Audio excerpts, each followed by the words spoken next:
Слушай, какие идут, давай, записанные просто. Давай, брат. Давай. Девушка, вашей маме зять не нужен? Юрец, ты чего? Не так надо, смотри. Девушки, секунду можно?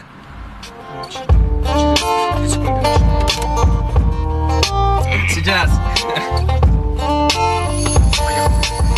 Девушки, здравствуйте, я должен сейчас вам представиться. Меня зовут Артем, вам наше знакомство понравится. Ведь две такие красавицы, приятно одеты. Нас разделяют с вами эти никчемные метры. Но мне нужны ответы на банальные вопросы. Иначе это выглядело бы совсем уж просто. Нам нужен мост между вами и машиной. Я знаю четкий комплимент, у вас так мало жира. И целый мир обыскав, не найдешь таких, как вы.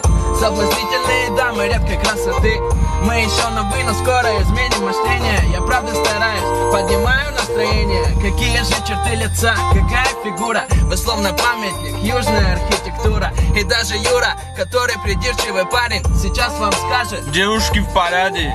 И это не вода, это правдивые строки. И вы меня не бойтесь, не выжму ваши я соки. Вы точно в шоке, и я надеюсь, что приятно. Голова кругом, и ноги становятся ватой. Да я смотрю без мата, вы без слов красноречивы. Я прям ушатан этим взглядом ангельской девы. И все так мило, предлагаю присесть в машину. Все будет хорошо, смотрите на это обширно. Мы можем просто прогуляться или сесть в кафе. Кальяны, это уж нам по душе. А позже ночью мы будем кататься по городу. Вас устроит, что действий по этому поводу?